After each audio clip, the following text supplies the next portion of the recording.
मैं रामचंद्र कनौजिया आपके लिए अपने YouTube चैनल के माध्यम से मोस्ट इम्पॉर्टेंट प्रश्नों के साथ एक बार आपके लिए लाया हूँ निम्नलिखित का IUPAC नामकरण लिखिए। यानी यह IUPAC नामकरण आपका कोऑर्डिनेशन कंपाउंड से है और मैं इसी के माध्यम से आपको जो भी इससे संबंधित कुछ पॉइंट को बताते हुए और इसके IUPAC नामकरण बताऊंगा।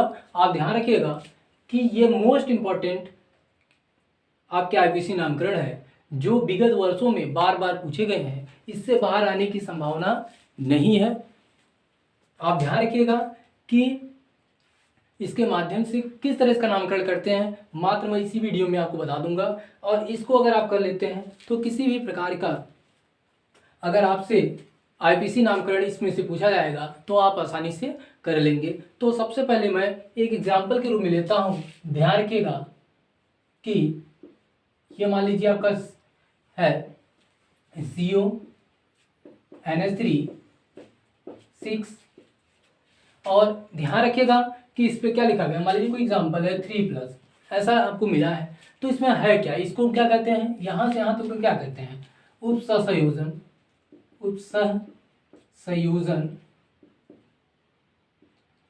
परिसर या तो मंडल कहते हैं। उपसंयोजन परिसर या तो क्या कहेंगे, समन्वय मंडल कहते हैं। उपसंयोजन परिसर भी कर सकते हो या तो इसे क्या कर सकते हो, समन्वय मंडल कहते हो। ये ध्यान रखना है। अब यह होगा, ये क्या है 3+ क्या है, तो ये संकुल आयन पर क्या लिखोगे, आवेश। यानी संकुल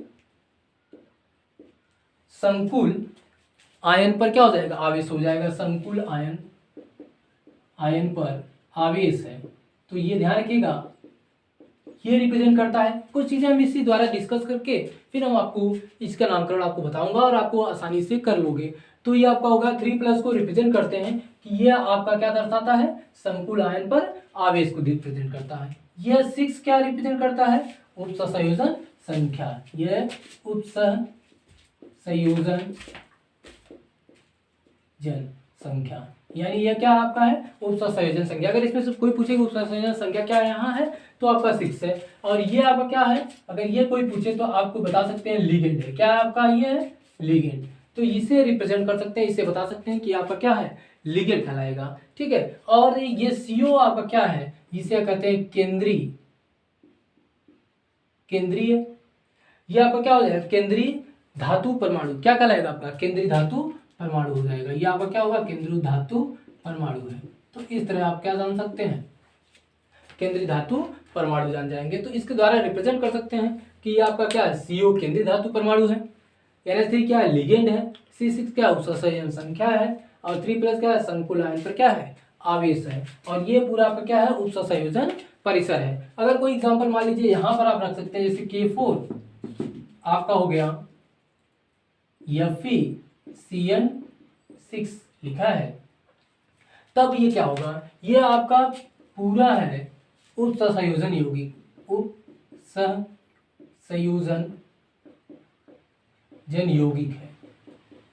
ये तो आपका उपसंयोजन यौगिक है, ये आपका क्या है, परिसर है। अगर इसे हम क्या करते हैं, डिसॉल्व करते हैं, घोलते हैं जल में, यानी एक और सोल्यूशन यहाँ लिख दें और कह दें कि ये हम क्या कर ले, एक बार तो मान लीजिए उपसंयोजन यौगिक है, इसको फिर क्या करते हैं, जल में क्या करते हैं, डिसॉल्व करते हैं। तो ये आपका हो जाता है 4K+ और प्लस आपका FeCN6 4-। ये आपका हो गया आयनिक आयन हो जाएगा, आयनिक आयन। और ये संकुल आयन हो जाएगा, संकुल आयन। और ये जानते रहिएगा, संकुल आयन को पुनः हम जल में डिसॉल्व नहीं कर सकते हैं। ये चीज हो गया। अब ध्यान रखिएगा, जब भी IUPAC नामकरण करेंगे हमेशा धनावेश को नामकरण सबसे पहले करते हैं, उसके बाद ऋणावेश का नामकरण करते हैं। और आप ध्यान रखिएगा कि इसके नामकरण को करते समय हमें बहुत चीज़ें इसी के द्वारा, इसी के माध्यम के, इसी वीडियो के द्वारा हम आपको एक्सप्लेन कर देंगे और आप कहेंगे हाँ सर ये वीडियो मुझे बहुत ही अच्छा लगा। तो ये वीडियो आपको डिस्कस करेगा, ठीक है। और आप ध्यान रखिएगा कि इसका जो नामकरण करते समय ऑक्सीकरण संख्या बहुत ही इंपॉर्टेंट, मोस्ट इंपॉर्टेंट के रूप में ऑक्सीकरण संख्या हमें ज्ञात करने आनी चाहिए। तो मान लीजिए हम इसके अलावा किसी दूसरे का एग्जाम्पल ले लेते हैं। मान लीजिए आपका क्या हो जाए कि FeCN 6 और यहाँ पर 4 माइनस है। मान लीजिए यही आपका एग्जाम्पल है और आपसे पूछा जाता है कि इसकी ऑक्सीकरण संख्या क्या है। तो सबसे पहले आप ऑक्सीकरण संख्या ज्ञात करेंगे, तो केंद्रीय परमाणु की ऑक्सीकरण संख्या ज्ञात करते हैं। तो हम लिखेंगे Fe की ऑक्सीकरण संख्या प्लस Cn की संख्या कितनी, 6 गुणे Cn की ऑक्सीकरण संख्या। अब देखिए बराबर आप क्या लिखेंगे, इस पे जो चार्ज होगा, अगर -4 लिखा है तो -4, +4 लिखा रहेगा तो +4, और कोई आवेश नहीं होगा तो क्या लिखेंगे, 0 लिखेंगे। अगर -4 लिखा तो यहाँ हम लिख देंगे -4, अगर +4 लिखा होता तो +4 लिखते हैं, अगर कोई आवेश नहीं होता तो 0 लिखते हैं। अब देखिए Fe की ऑक्सीकरण संख्या यानी इसी को तो ज्ञात करना है, तो इसे x मान लेते हैं। अब देखिए प्लस Cn की ऑक्सीकरण साइनाइड, यानी साइनाइड पे 1 माइनस आता है तो इसकी ऑक्सीकरण संख्या -1 होगा। तो 6 गुणे -1 बराबर -4। तो x प्लस क्या, x 6 का मल्टीप्लाई 6 में करेंगे तो -6 आ जाएगा, बराबर आपका -4, और x -6 और इसको इधर ला देंगे तो क्या हो जाएगा, +4 बराबर 0 हो जाएगा। घटा देंगे तो -2 बराबर 0, और x बराबर आपका क्या हो जाएगा, +2। तो इसकी ऑक्सीकरण संख्या क्या हो जाएगी, 2 हो जाएगी, यानी Fe की ऑक्सीकरण संख्या क्या हो जाएगी, 2 हो जाएगी। तो इस प्रकार हम किसी की भी ऑक्सीकरण संख्या को भी ज्ञात कर लेंगे, और ऑक्सीकरण संख्या आपको आना चाहिए, तभी आप इसको आगे कर सकते हैं, अन्यथा इसको कर नहीं सकते हैं। एक पॉइंट और नोट कर लीजिए, जैसे उपसंयोजन संख्या। अगर आपसे कहें उपसंयोजन संख्या बताइए, अगर कोई कह दे कि उपसंयोजन संख्या आप बताइए, कैसे बता सकते हैं, तो आप जानते हैं धातु की उपसंयोजन संख्या, यानी धातु की उपसंयोजन आपकी क्या हो जाएगी, संख्या बराबर आपका क्या हो जाता है, लिगेंडों की संख्या क्या हो जाएगी, यानी उपसंयोजन संख्या आपका किसके बराबर होगा, एक दंती लिगेंड की संख्या के बराबर है। धातु की उपसंयोजन संख्या हो जाएगा एक दंतु लिगेंडों की संख्या के बराबर। अगर धातु की उपसंयोजन संख्या अगर एक दंतु लिगेंड हुआ तो वह एक दंतु लिगेंड की संख्या के क्या हो जाएगा, लिगेंडों की संख्या के बराबर हो जाएगा, यानी धातु की उपसंयोजन संख्या बराबर एक दंतु लिगेंडों की संख्या के क्या हो जाएगा, बराबर होगा। लेकिन अगर करें धातु की उपसंयोजन संख्या, अगर लिगेंड एक दंतु न रखे, द्विदंतु, तीन दंतु और चतुर्दंतु हो, यानी लिगेंड कैसा हो, एक दंतु न होकर द्विदंतु, तीन दंतु या बहुदंती लिगेंड होगा, तब क्या करेंगे, तो आप बता सकते हैं कि लिगेंडों की संख्या गुणे आपका क्या हो जाएगा, यानी लिगेंडों की संख्या गुणे आपका लिगेंडों की दंतुकता गुणे क्या हो जाएगी, लिगेंडों की संख्या, यानी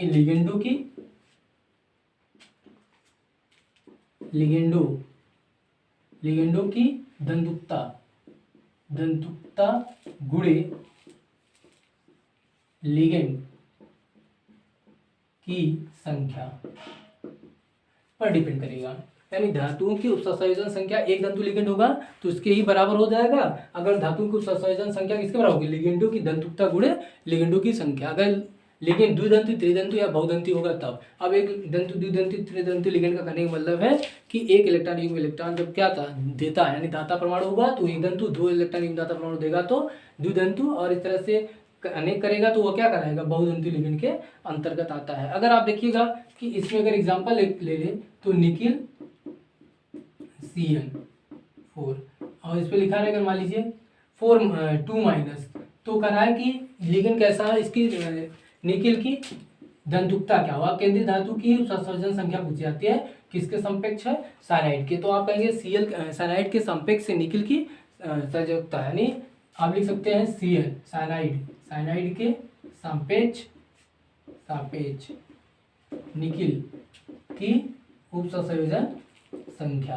तो ये लिगेंड का दंतु है, एक दंतु लिगेंड, इसलिए इसकी उपसंयोजन संख्या कितनी हो जाएगी, 4 हो जाएगी, यानी उपसंयोजन संख्या 4 हो जाएगी। साइनाइड यानी Cn की सापेक्ष निकिल की उपसंयोजन संख्या आपका क्या हो जाएगा, 4 हो जाएगा। इसके अलावा अगर कोई एग्जाम्पल ले लें, मान लीजिए दूसरा एग्जाम्पल अगर ले रहे हैं PT, platinum En, ethylene diamine, और आपका टेट्रामीन, और यहाँ आपका होगा Cl2। अगर मान लीजिए इसका हो गया, कह रहे हैं कि इसकी दंतुकता अगर ज्ञात करते हैं तो सबसे पहले हम लिखेंगे Cl के सापेक्ष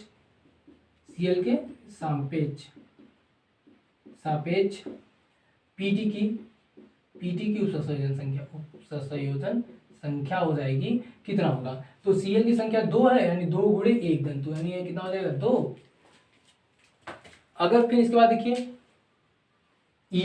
एथिलीन डाइमीन के सापेक्ष पीटी की उपसंयोजन संख्या, यानी हो गया एथिलीन डाइमीन यानी दो द्वितंतु है, यानी 2 गुणे 2 यानी कितना हो जाएगा 4। तो कुल पीटी की कुल उपसंयोजन संख्या, पीटी की कुल उपसंयोजन, पीटी की कुल उपसंयोजन क्या हो जाएगी संख्या हो जाएगा, वह किसके बराबर हो जाएगा, यानी 4 + 2 यानी कुल टोटल हो गया 6। तो इसकी उपसंयोजन संख्या कितनी हो गई है, टोटल 6 हो गई है, यानी इसकी उपसंयोजन संख्या टोटल 6 हो गई। अगर लिगेंड अगर क्या होगा, ऋणावेश होगा, अगर लिगेंड आपका ऋणावेश होगा तो लास्ट में एट जुड़ेगा, किसमें, केंद्रीय धातु परमाणु में। अगर लिगेंड हमारा ऋणावेश होगा तो एट जुड़ेगा, अगर लिगेंड हमारा क्या होगा धनावेश होगा तो ईएम ही जुड़ेगा। तो ये ध्यान रखना है।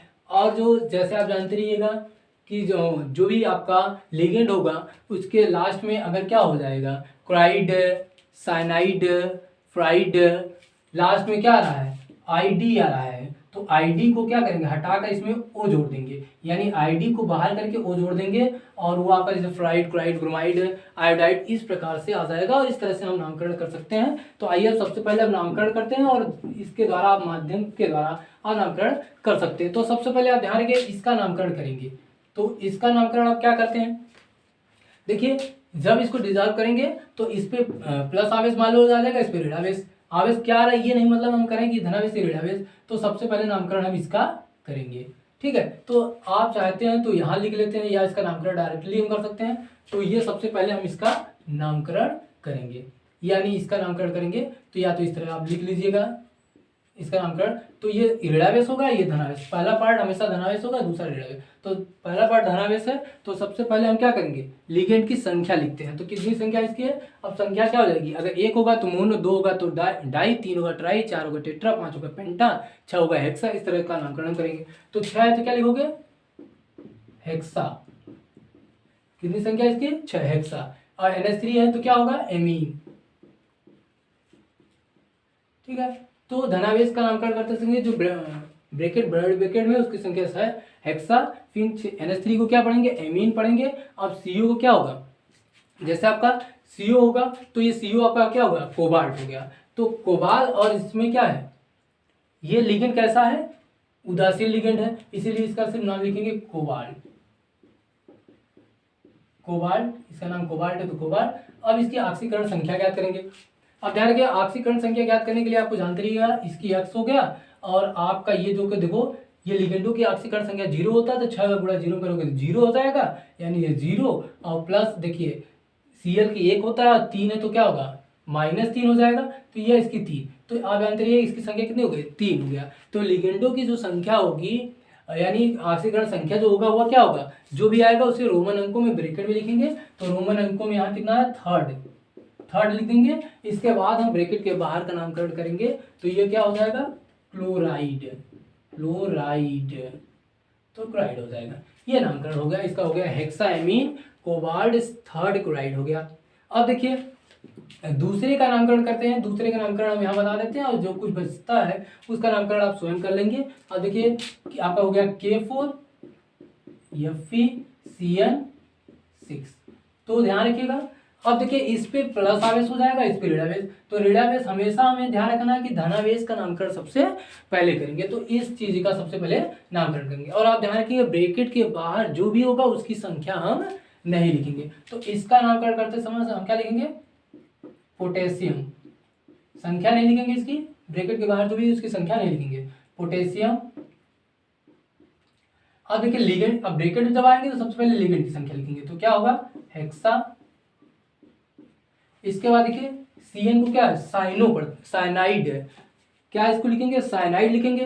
तो साइनाइड बताया कि जिसमें IDE आए ईड आए उसमें से हम क्या करें ED को हटाकर यानी IDE को हटाकर O जोड़ देंगे। तो ये साइनाइड की जगह क्या होगा साइनो हो जाएगा, साइनो क्या हो जाएगा साइनो हो जाएगा। अब देखिए ये आपका साइनो हो जाएगा। अब साइनो में आपको ध्यान रखना है कि यहाँ क्या हो जाएगा यानी फेरेट हो जाएगा, यानी पोटेशियम हेक्सासाइनो और फेरिक का 8 जोड़ देंगे तो क्या हो जाएगा फेरेट, क्या हो जाएगा आपका फेरेट। फेरेट हो जाएगा, यानी फेरिक होगा, लेकिन यहाँ लिगेंड क्या है, ऋणावेश है, इसलिए एट जुड़ जाएगा तो क्या होगा, फेरेट हो जाएगा। अब देखेंगे ऑक्सीकरण संख्या, तो केंद्रीय परमाणु की ऑक्सीकरण संख्या ज्ञात करेंगे। इसकी साइनाइड की ऑक्सीकरण संख्या -1 होता है, तो 6 गुणा करेंगे तो क्या होगा, -6, और इसका क्या हो जाएगा, पोटेशियम का +4 लिख लोगे, बराबर आपका 0 हो जाएगा। के +1 प्लस होता है तो 4 का 4 घटा देंगे 2, यानी इसकी ऑक्सीकरण संख्या कितनी देगी, +2 आ जाएगी, तो यहाँ सेकेंड लिख देंगे। तो इसका नामकरण हो गया पोटेशियम हेक्सासाइनोफेरेट सिकेट। ये चीजें ध्यान रखना होगा। अब देखिए इसके अलावा मैं इसका नामकरण बताता हूँ। अब आपका थर्ड हो जाएगा, जो नामकरण आपका है वो ध्यान रखिएगा, और इस तरह से हम नामकरण कर लेंगे, आपको कोई समस्या नहीं होगा। तो ये आपका जो नेक्स्ट होगा वो बता दे रहे हैं, कौन कौन सा आपको बता रहे हैं। ये 7th हो गया, 7th वाला आपका हो गया, ध्यान रखिएगा, Mn मैग्नीज H2O 6 और आपका 2+। तो देखिए इस पर आवेश दिया है, और ब्रैकेट में सभी। तो सबसे पहले हम क्या करेंगे, लिगेंड का नामकरण, लिगेंडों की संख्या का नामकरण करेंगे। तो क्या होगा, हेक्सा, जल को क्या पढ़ते हैं, एक्वा पढ़ते हैं, एक्वा, ठीक है। इसके बाद इसका क्या होगा, मैग्नीज, इसका नाम हो गया मैग्नीज, मैग्नीज हो गया। अब देखिए ऑक्सीकरण संख्या क्या करेंगे, तो x, और इसकी 0 गुणे 6 करोगे, और यहाँ +2 है, तो ये तो 0 हो गया, और इसकी ऑक्सीकरण संख्या क्या होगी, सेकेंड। अब देखिए जब इस पे कोई आवेश हो, धनावेश, ऋणावेश, जो भी आवेश होगा, तो उसे उसके रूप में हम क्या पढ़ेंगे, आयन के रूप में पढ़ेंगे, आयन। तो इस तरह हम इसका क्या कर सकते हैं, नामकरण कर सकते हैं। तो आप इस तरह से किसी का भी नामकरण कर सकते हैं। और एक और बता दे रहे हैं आपको, आपका 6th है, तो आपका हो गया निकिल CO4। तो जब भी इसका नामकरण करेंगे तो आप क्या करेंगे, लिगेंड की संख्या, जो ब्रैकेट में होगा सबसे पहले हम लिगेंड की संख्या लिखेंगे। तो ये हो गया टेट्रा, CO को हम क्या पढ़ते हैं, टेट्रा कार्बोनिल, क्या पढ़ते हैं आपका, कार्बोनिल। कुछ जो आपके उदासीन लिगेंड हो गए हैं उसके नामकरण आपको याद होना चाहिए, टेट्रा कार्बोनिल। अब इसके बाद देखिए निकिल, निकिल। अब देखिए रोमन अंक क्या है, इसकी ऑक्सीकरण संख्या क्या होगी, तो x, ये इसका 0 होता है, 4 गुणे 0 बराबर 0, यानी क्या हो जाएगा आपका 0, यानी टेट्रा कार्बोनिल निकिल 0। इस तरह से हम नामकरण कर सकते हैं। और जो भी बचा हुआ है वह आप एक्सरसाइज कर लीजिएगा, और आप अगर एक्सरसाइज करते हैं तो ये आपके लिए बहुत ही लाभदायक होगा। और आप ध्यान रखिएगा कि ये बहुत ही इंपॉर्टेंट प्रश्न ही आपके लिए रखा गया था। और आपको अगर वीडियो पसंद आता है तो चैनल को लाइक, सब्सक्राइब और शेयर करना न भूलें।